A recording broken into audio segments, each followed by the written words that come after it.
लेकिन कौन है चरणजीत सिंह चन्नी? आपके दिमाग में भी ये सवाल आ रहा होगा कि इनका तो नाम भी नहीं आ रहा था, और आ रहा था तो डिप्टी सीएम के लिए आ रहा था, सीधे सीएम कैसे? कौन है चरणजीत सिंह चन्नी? चमकौर साहब सीट से विधायक हैं चरणजीत सिंह चन्नी, जिनको आप यहां पर देख पा रहे हैं। इसके अलावा और इनके बारे में क्या जानकारी है? 2015 से 16 तक पंजाब विधानसभा में विपक्ष के नेता रहे हैं चरणजीत सिंह चन्नी।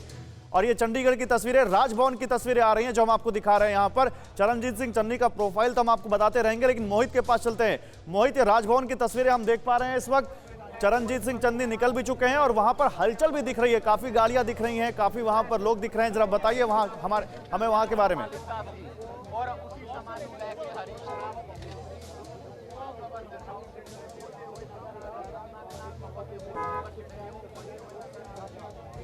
चरणजीत सिंह चन्नी राजभवन किसी भी वक्त पहुंच सकते हैं। ये राजभवन की तस्वीरें दिखा रहे हैं हम आपको, जिसके दरवाजे तो फिलहाल बंद हैं अभी, लेकिन मोहित वहीं पर मौजूद है। मोहित, कब खुल रहे हैं दरवाजे चरणजीत सिंह चन्नी के लिए?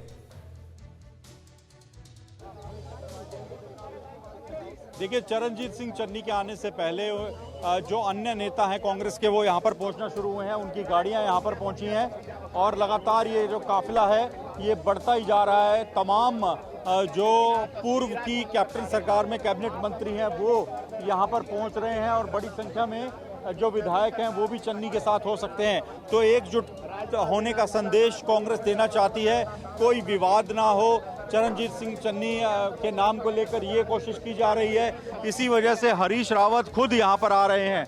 अब नवजोत सिंह सिद्धू का क्या रिएक्शन रहता है इस अपॉइंटमेंट को लेकर, वो देखने वाली बात होगी। लेकिन फिलहाल यहाँ पर आप जो ये गाड़ियाँ देख रहे हैं, ये वो पूर्व कैबिनेट मंत्री हैं जो कि कैप्टन अमरिंदर सिंह की सरकार में रह चुके हैं और यहाँ पर वो साथ में आए हैं। लेकिन शायद संदेश अभी नहीं मिला है, इसी वजह से जो बाहर सिक्योरिटी है वो चेक कर रही है कि गाड़ियों में कौन कौन है, इसी वजह से वक्त लग रहा है। लेकिन चरणजीत सिंह चन्नी का काफिला अभी नहीं पहुंचा है, लेकिन उनसे पहले ही कई अन्य नेता जो हैं वो लगातार, क्योंकि आप तो पंजाब की पॉलिटिक्स को ट्रैक करते हैं, मेरे पास तमाम पैनलिस्ट हैं, मैं उनके पास एक रिएक्शन ले लूं, फिर आपके पास आता हूं और आपसे भी पूछूंगा कि चरणजीत सिंह चन्नी ही क्यों। लेकिन मैं सबसे पहले यहां पर जो कांग्रेस से हमारे साथ मेहमान है उनके पास जाना चाहता हूं। विजय कौशिक हमारे साथ हैं। विजय कौशिक जी, न सुखजिंदर सिंह रंधावा, न नवजोत सिंह सिद्धू, न सुनील जाखड़, चरणजीत सिंह चन्नी, इतना बड़ा सरप्राइज क्यों? देखिए, कांग्रेस पार्टी की आज से नहीं, बहुत पुरानी परिपाटी रही है कि कार्यकर्ताओं को और जो सोच से परे जो लोग हैं उनको आगे लेकर आना। राहुल गांधी जी ने तालकटोरा स्टेडियम में भी ये कहा था कि वे उन लोगों को मौका देना चाहते हैं जो कहीं ना कहीं पीछे रह गए हैं, जो किसी कारणवश पीछे रह गए हैं, वो लोग आगे आएंगे, वो काम करके दिखाएंगे, काम करने वाले लोग। तो निश्चित तौर पर पंजाब ही नहीं, पूरे देश में हमारी सरकार होगी। क्योंकि पिछले कुछ समय में जब हमने इस परिपाटी को भूल गए तो उसका नतीजा क्या हुआ?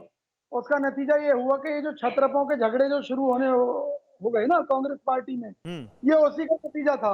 अब सब ठीक हो जाएगा, आप देखिएगा। हमने पहले भी अब ये क्षत्रप जो नए क्षत्रप आपने एक और बना दिए। अब कैप्टन जब तक थे तब तक उनके अम्ब्रेला के अंदर सारे क्षत्रप आ जाते थे, अब जो ये नए क्षत्रप बन गए हैं, क्या आपको लगता नहीं कि इससे गुटबाजी और बढ़ेगी?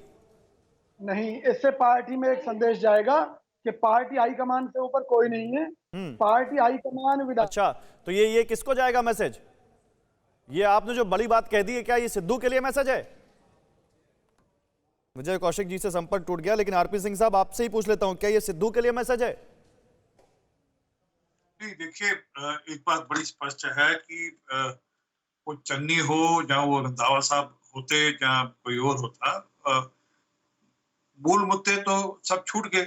मुद्दा है 90,000 करोड़ रुपए का किसानों का कर्जा। उसके बारे में एक शब्द ना कैप्टन साहब बोल रहे थे, ना रंधावा साहब बोल रहे हैं, ना पता नहीं चन्नी साहब अब अगले 3.5 महीने में क्या करेंगे। हालांकि सिद्धू लगातार इस बारे में कहते रहे, कितना करवा पाएंगे देखने की बात है।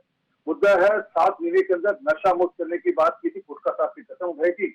मुद्दा वो है, मुद्दा है कि क्या हर बच्चे के मोबाइल हाथ में मोबाइल फोन दे पाएंगे? जो वादा किया था वो हो पाएगा, नहीं हो पाएगा? हर घर में एक सरकारी नौकरी देने का वादा किया था, वो दे कर पाएंगे, नहीं कर पाएंगे? तो आप ये कह रहे हैं क्योंकि कांग्रेस पार्टी मुद्दों को भटकाना चाहती है, इसलिए उसने अपना सीएम ही बदल दिया। नहीं, मुद्दों को भटकाना नहीं चाहती, वो मुद्दों को पीछे रखकर एक ये पूरा मामला कर ताकि नवजोत सिंह सिद्धू एक anti young man, anti angry, anti hero की तरह आ रहे हैं और वो बनाकर कि देखिए मैं रिजॉल्व करूंगा इशू। अब टेस्ट केस होगा, तभी उनकी चॉइस है।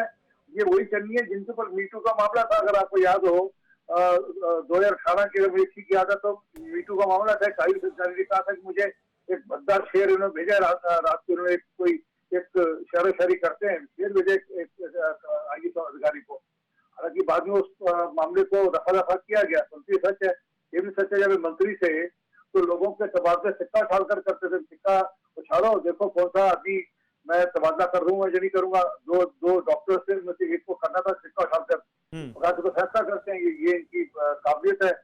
तो अब देखते हैं आगे कैसे होगा। चलिए मैं आगे की बात कर लेता हूँ। अक्कू सर देखिए, ये सारी बातें जो हो रही हैं ये पॉलिटिक्स में हैं, पंजाब की पॉलिटिक्स में काफी लंबे वक्त से हैं।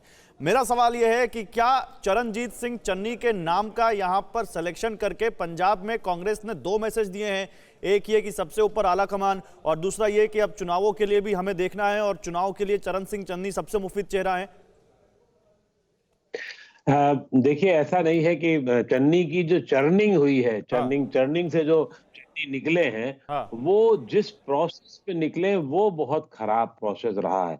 मतलब कहीं ये तो पता हो गया था 5 दिन पहले ही कि साहब अब चुनाव होना है, विधायकों का नया नेता चुनना है। तो उस सिलसिले में जो नाम फेंके गए, जो नाम सामने लाए गए और जो उनकी फजीहत कराई गई, सुनील जाखड़ की बताई मतलब फजीहत अच्छी खासी कर दी गई। उनका विरोध तो उनके एमपीओ ही ने कर दिया वहां पर। अंबिका सोनी पर नाम आया तो अंबिका सोनी को ने कह दिया नहीं ना बाबा ना, मैं नहीं आऊंगी, मैं वहां राज्यसभा में ठीक हूँ, किसी सिख को बना दो। फिर SS रंधावा का नाम आया जो अमरिंदर के बहुत विरोधी थे, उनको तो सिद्धू कैंप ने ही मना कर दिया वो उससे। तो इसके बाद चन्नी का है। निश्चित रूप से चन्नी का नाम विवादास्पद कम है और राजनीति में विवादास्पद कम होना ज्यादा अच्छी बात होती है। और दूसरा ये कि चन्नी जो है युवा हैं, 47-48 साल के हैं, तो इस लिहाज से भी। और तीसरा जो सबसे प्रमुख बात है, जो रामगढ़िया सिख हैं, रामगढ़िया सिख का आना मंच पे ये फायदे भी कर सकता है और नुकसान भी कर सकता है। नुकसान जो जातीय हिसाब किताब है, क्योंकि जट समुदाय का वहां बहुत बड़ा प्रभाव रहा है, और फायदा इस हिसाब से रहेगा कि रामगढ़िया सिख जो है वो जो अभी तक बीजेपी जिसके पीछे पड़ी हुई है, या ये अकाली दल को लेकर के बहुत इस समय काम कर रहा है, उसको तोड़ने में सहायक होगा। लेकिन क्या वो इस पूरे प्रोसेस को सिद्धू किस तरह से पचाते हैं, किस तरीके से आगे रखते हैं, कैसे उनको होगा, और बाद में अगर 6 महीने बाद भी जो अगर आप देखेंगे तो वो स्थिति कहां तक जाएगी। जहां तक आला कमान का मामला है, आला कमान ने फाइनली पैर तो बाहर निकाला अपने बंद गले से, जो संकेत देता है कि अब फिर से आला कमान करेगा। और अगर ये उसने करना शुरू कर दिया तो ठीक है, अदरवाइज तो स्थिति आपस में सरफटोबल जैसे आज पूरे दिन चयन के दौरान हुआ है वो आगे भी चलता रहेगा। और अभी भी ये प्रोसेस एंड नहीं होने वाला। अमरिंदर सिंह चुप नहीं बैठने वाले हैं, बहुत सारी चीजें ऐसी हैं। ठीक है, मैं आता हूं सर आपके पास। परवाह देश की, सोमवार से शुक्रवार रात 10 बजे TV9 भारतवर्ष पर।